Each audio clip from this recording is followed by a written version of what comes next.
Hello friends, मेरा नाम है श्रद्धा और आप देख रहे हैं गुम है किसी के प्यार में सीरियल का 1 जून का एपिसोड। तो आज का एपिसोड बहुत ही इंटरेस्टिंग होने वाला है, क्योंकि आज के एपिसोड में सभी को पता चलता है कि रजत का स्विट्जरलैंड में भी घर था, लेकिन सभी को रजत के उस घर के बारे में कुछ भी पता नहीं था, लेकिन सभी को नील की तरफ से पता चलता है। तो देखते हैं डिटेल्स में आज के एपिसोड में क्या हुआ है। और अगर आपको ये वीडियो अच्छा लगा और आपकी फेवरेट सीरियल है गुम है किसी के प्यार में, तो प्लीज चैनल को सब्सक्राइब करो, क्योंकि मैं आपके लिए हर रोज एक एपिसोड लेकर आती हूँ। तो सभी मारुति ने दी हुई बैग लेकर एयरपोर्ट आई हुई थी। सभी को बहुत डर लग रहा था, क्योंकि सभी के पास जो बैग थी उसमें क्या था वो सभी को पता नहीं था। अब वो बैग सभी स्कैन मशीन में रख देती है, लेकिन सभी को कोई कुछ नहीं कहता। सभी की बैग जब स्कैन हो रही थी तभी सभी सोच रही थी कि कहीं इसमें उस किडनैपर ने दी हुई कैश तो नहीं है जो किडनैपर मुझे स्विट्जरलैंड ले जाने के लिए बोल रहा था। अब सभी की बैग स्कैन हो गई थी, तभी वहाँ पर जो पुलिस था वो सभी की तरफ देख रहा था, क्योंकि उसने सभी को पहचान लिया था। अब सभी जल्दबाजी में वो अपना बैग उठा लेती और वहाँ से जा रही थी, तभी पीछे से आवाज आ जाती है कि रुकिए मैम। और ये सुनकर सभी रुक जाती है और सभी बहुत डरी हुई थी। तब वो पुलिस सभी के पास आ जाता है और बोलता है कि क्या मैम आपने मुझे पहचाना? तब सभी बोलती है कि नहीं। तब वो पुलिस बोलता है कि cyber security and police transportation central security college में मैं आपका जूनियर था। और ये सुनकर सभी को थोड़ा रिलीफ आ जाता है। सभी बोलती है कि काफी टाइम हो गया ना, इसलिए मुझे याद नहीं आया। तब वो पुलिस बोलता है लेकिन आप मुझे अच्छी तरह से याद हो। आगे वो पुलिस सभी को बोलता है कि आप सभी लोगों को याद होगे, क्योंकि आपके बहादुरी के, आपके इंटेलिजेंट के चर्चे चारों तरफ फैले हुए थे। Daughter of the legendary police officer Virat Chauhan की डिपार्टमेंट आज भी उनकी बहादुरी की मिसालें देता है। अब अपने पापा का नाम सुनकर सभी थोड़ा इमोशनल हो जाती है। सभी को अपने पापा की याद आ जाती है। अब सभी अपने मन में ही बोलती है कि बाबा की बहादुरी की, ईमानदारी की मिसालें लोग आज भी देते हैं, और अगर बाबा आज होते और उनको पता चलता कि मैं क्या करने जा रही हूँ तो वो कभी भी बर्दाश्त नहीं कर पाते। अब वो पुलिस सभी को थोड़ा सैड देखकर बोलता है कि मैम आप ठीक हो? आपको कुछ हो गया है क्या? क्योंकि मैम आपको एसी में भी पसीना आ रहा है। Any problem ma'am? तब सभी बोलती है कि नो नो सब कुछ ठीक है। तब वो पुलिस बोलता है कि if you don't mind ma'am, मैं आपका बैग गेट तक ले जाऊँ? लेकिन सभी अपना बैग किसी को भी नहीं दे सकती, इसलिए सभी कहती है कि no no I will manage. तभी वो पुलिस सभी को बोलता है कि okay ma'am, have a nice trip, take care. तभी अनाउंसमेंट होती है कि स्विट्जरलैंड की उड़ान के लिए बोर्डिंग शुरू हो गई है। ये सुनकर सभी वहाँ से चली जाती है। अब आगे दिखाया गया है कि सभी स्विट्जरलैंड पहुँच गई है। अब स्विट्जरलैंड के बहुत रोमांटिक व्यूज दिखाए गए हैं, क्योंकि स्विट्जरलैंड देश बहुत ही अच्छा है। अब सभी स्विट्जरलैंड की एयरपोर्ट पर आ गई है। अब सभी को देखना है कि उस बैग में क्या है। अब सभी को वॉशरूम दिख जाता है, क्योंकि वॉशरूम में वैसे भी कैमरे नहीं होते, इसलिए सभी वॉशरूम में चली जाती है और बैग में देख लेती है। और सभी को बैग में बहुत सारा कैश मिलता है। इतने सारे पैसे देखकर सभी बोलती है कि इतने सारे पैसे, वो भी यूएस डॉलर, न जाने कितने करोड़ हो गए। अब सभी को लगता है कि कहीं वो लोग मुझसे उनके ब्लैक मनी व्हाइट तो नहीं करवा रहे हैं। अब सभी अपने चश्मे में उसकी तस्वीर लेती है। वैसे तो सभी के चश्मे में कैमरा है और उसका एक्सेस सभी के फोन में है। और तभी सभी को उस किडनैपर मारुति का कॉल आ जाता है। अब मारुति सभी को बोलता है कि व्हाट्सएप मैडम, चाय नाश्ता हो गया? और मारुति सभी को ये भी बोलता है कि इतना सारा पैसा देखकर तुम्हारा हाथ बाहर तो नहीं आ गया? अब सभी सोच रहे हैं कि वो तो वॉशरूम में है, तो मारुति को कैसे पता चला कि मैंने पैसे देख लिया? अब सभी मारुति को पूछ लेती है कि कितने यूएस डॉलर है। तब वो मारुति सभी को बोलता है कि वहाँ से एक पेटी आया था, वहाँ से एक पेटी आया था, तो बहुत सारा पैसा है। ऐसे गिनती बिनती मुझे नहीं आती और तुम भी उसमें मत पड़ो। अब मारुति सभी को बोलता है कि तुम जाओ और गेट नंबर 7 से बाहर निकलो। तब सभी बोलती कि नहीं नहीं, मैं नहीं आ सकती, उन लोगों को मुझ पर डाउट आ गया है, मुझे बाहर निकाला है उन लोगों ने। तब वो मारुति बोलता है कि देख ले, मुझे झूठ बोलना बहुत पसंद है, लेकिन कोई मुझसे झूठ बोले ये मुझे बिल्कुल पसंद नहीं है। देख तू किधर है मुझे मालूम है, वॉशरूम में है। तो मुझे दिख नहीं रही थी, इसलिए मुझे टेंशन हो रहा था, इसलिए तेरे पीछे मैंने किसी को भेज दिया है। देख ले 1 2 3। तभी वहाँ पर एक लेडीज आ जाती है, वो भी स्विट्जरलैंड की ही थी। सभी को देख लेती और बोलती है कि एनी प्रॉब्लम मैम? और तभी सभी अपने चश्मे में उस लेडीज का भी फोटो ले लेती है। अब सभी के पास कोई ऑप्शन नहीं था, इसलिए सभी जा रही हूँ बोलती है और फोन रख देती है। अब सभी वो बैग लेकर वॉशरूम से बाहर आ जाती है और अपने चश्मे में उस जगह के सारे फोटो खींच लेती है। अब सभी बोलती है कि जिंदगी में मुझे इतना डर कभी भी नहीं लगा, प्लीज भगवान मुझे माफ कर देना। अब सभी को एयरपोर्ट से बाहर जाना था, इसलिए सभी जा रही थी। तभी वहाँ पर सिक्योरिटी पुलिस थे स्विट्जरलैंड के, और उनको देखकर सभी डर जाती है और वहाँ से जल्दी जाने की कोशिश कर रही थी। तभी वहाँ पर एक पीछे से लेडीज आ जाती और सभी से टकरा जाती है और सभी का बैग नीचे गिर जाता है। सभी का बैग बैग जब नीचे गिर जाता है तभी सभी डर जाती है और पीछे देख लेती है। सभी को लगता है कि कहीं उन पुलिस को मुझ पर डाउट तो नहीं आ गया। अब सभी अपना बैग उठाकर जा रही थी तभी पीछे से आवाज आ जाता है कि हे स्टॉप, और वो पुलिस पीछे से बोल रही थी कि ब्राउन बैग वाली लेडीज वहाँ पर रुक जाओ। सभी को लगता है कि ये मुझे ही बोल रही है क्योंकि सभी के बैग का कलर भी ब्राउन ही था। अब सभी को लगता है कि मेरे बचने का कोई चांस नहीं है। अब इनको पता चल गया है कि मेरे बैग में $US है। अब पीछे से पुलिस बोलती है कि हैंड्स ऊपर करो। अब सभी अपना बैग नीचे रख देती है और हाथ ऊपर कर लेती है। अब सभी को लगता है कि वो पुलिस मुझे पकड़ लेगी। अब वो पुलिस पीछे से भागकर आती है लेकिन सभी के पास नहीं आती, किसी और ही लेडीज के पास चले जाते हैं। अभी जो लेडीज सभी को टकराई थी उसके पास भी ब्राउन बैग था और पुलिस उस लेडी को बोल रही थी, सभी को नहीं बोल रही थी। और पुलिस सभी के सामने ही उस लेडीज को पकड़ कर ले जाती है। अब सभी को थोड़ा रिलीफ मिलता है। सभी अब रोने लगी थी, वो अपनी आंखें पूछ लेती और वहाँ से जल्दबाजी में बाहर चली जाती है। सभी जब एयरपोर्ट से बाहर आ गई थी तभी सभी के सामने एक गाड़ी आ जाती है और उसमें से एक ड्राइवर नीचे उतरता है और सभी के बैग लेने लगता है। सभी उस आदमी को बाकी बैग्स तो दे देती है लेकिन पैसे वाला बैग नहीं देती और सभी अपने चश्मे में उस ड्राइवर का भी फोटो खींच लेती है। अब सभी उस गाड़ी में बैठने के लिए पीछे का दरवाजा खोल लेती है तो उस गाड़ी में ऑलरेडी मारुति बैठा हुआ था और मारुति को देखकर सभी शॉक हो जाती है और बोलती है कि तुम, और तभी मारुति हंसकर बोलता है कि शौक लगा ना तुम्हें, तुम जहाँ मैं वहाँ।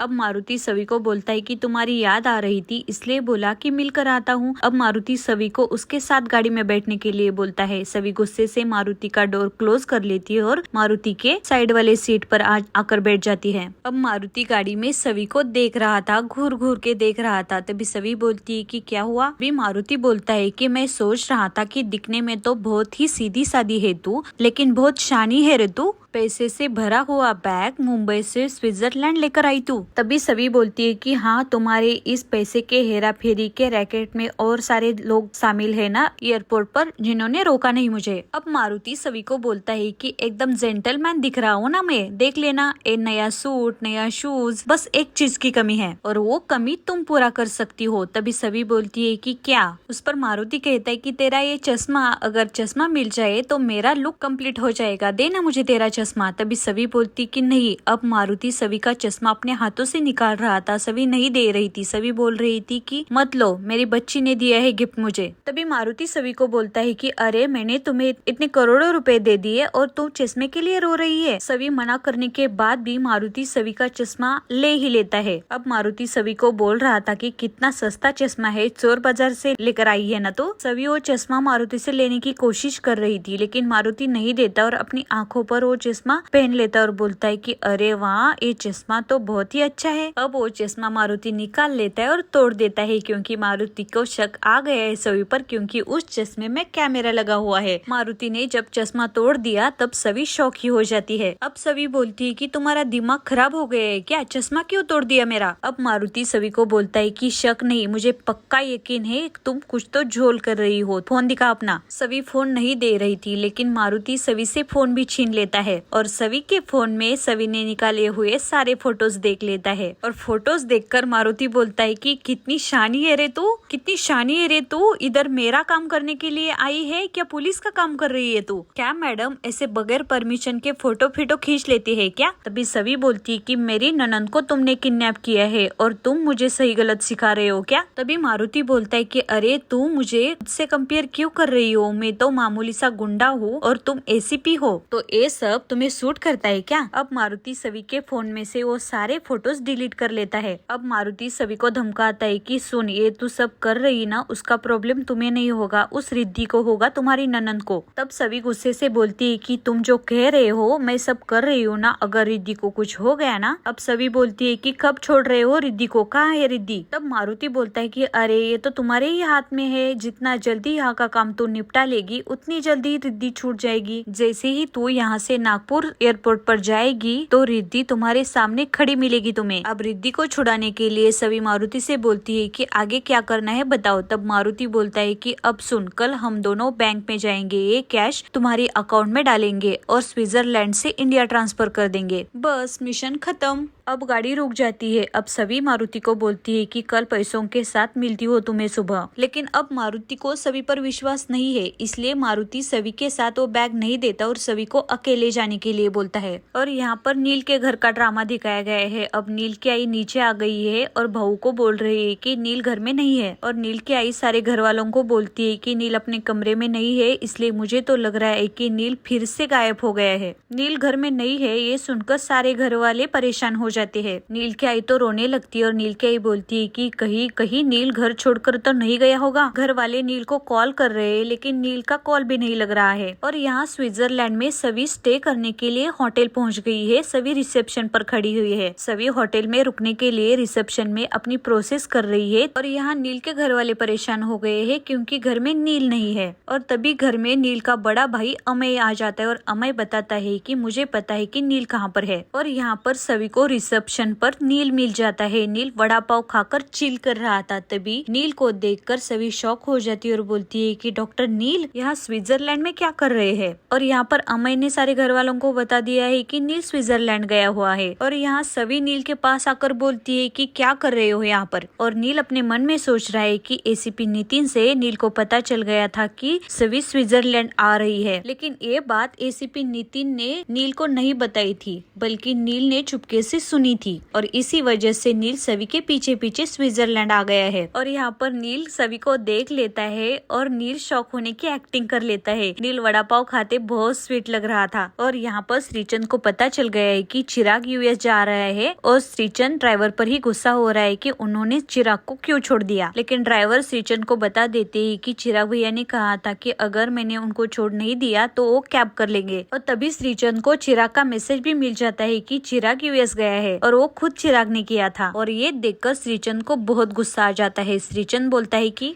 एक तरफ यहाँ पर मैं हूँ कि रजत की फैमिली से बदला लेने के लिए किसी भी हद तक जा रहा हूँ, और एक तरफ मेरा बेटा है जो उसी फैमिली के लड़की के पीछे लट्टू हो गया है। मुझे चिराग को रोकना होगा, ऐसा कहके श्रीचंद वहाँ से चला जाता है। और यहाँ पर नील ने सभी को देख लिया था और नील बोल रहा है कि मैडम आप यहाँ पर, मैंने तो पहचाना ही नहीं आपको, आप स्विट्जरलैंड में क्या कर रही हो। अब नील वड़ा पाव खाते खाते सभी को बोल रहा है कि आपका भी यहाँ पर कोई सीक्रेट अकाउंट है क्या। तभी सभी बोलती है कि बकवास मत करो, तुम बोलो यहाँ पर क्या कर रहे हो। तभी नील सभी को बोलता है कि क्या कर रहा हूँ, मतलब वड़ा पाव एंजॉय कर रहा हूँ जो आपने करने नहीं दिया मुझे। अब नील सभी को बोलता है कि अब देखो ना, मैं जैसे ही स्विट्जरलैंड आया तो मुझे इंडियन खाने की क्रेविंग हुई और मेरा नसीब भी कितना अच्छा था। जैसे ही मैंने बाहर निकला तो मुझे वहाँ पर इंडियन रेस्टोरेंट मिल गया और वहाँ पर मुझे वड़ा पाव मिल गया, बहुत टेस्टी है, खाओगे क्या आप, ऐसा कह के नील सभी को वड़ा पाव दे रहा था। और ये देखकर सभी को गुस्सा आ जाता है। सभी बोलती है कि हो गया क्या आपका ड्रामा, अब बताओगे क्या यहाँ पर क्या कर रहे हो। भी नील बोलता है कि वैसे तो मुझे आपको कुछ भी बताने की कोई जरूरत नहीं है, लेकिन मैं बता देता हूँ क्योंकि आप मुझे वड़ा पाव नहीं खाने दोगे। अब नील सभी को बोलता है कि हॉलीडेज पर आया हो और हॉलीडेज पर आने के लिए मुझे आपके परमिशन की कोई जरूरत नहीं है। क्या मैंने आपको पूछा कि आप यहाँ पर क्या कर रही हो। अभी सभी नील को बोलती है कि यहाँ पर आपका आना कोई इत्तेफाक नहीं है, लेकिन ये बात याद रखना कि मेरा पीछा मत करो और मेरे रास्ते में मत आओ। और ऐसा कह के सभी वहाँ से चली जाती है। सभी के जाने के बाद नील सोचता है कि आपका और मेरा रास्ता एक ही है मैम, और जब तक मैं अपने तेजस्विनी को इंसाफ नहीं देता तब तक आप आपके रास्ते में मुझे खड़ा पाओगी। और आज का एपिसोड यहीं पर समाप्त हो जाता है। देखते हैं आगे के एपिसोड में क्या होता है। वैसे भी सीरियल बहुत इंटरेस्टिंग होती जा रही है। अगर आपको ये वीडियो अच्छा लगा और आपकी फेवरेट सीरियल है गुम है किसी के प्यार में, तो प्लीज चैनल को सब्सक्राइब करो और वीडियो को लाइक भी करो। Thanks for watching and lots of love. मिलते हैं कल एक नए एपिसोड के साथ।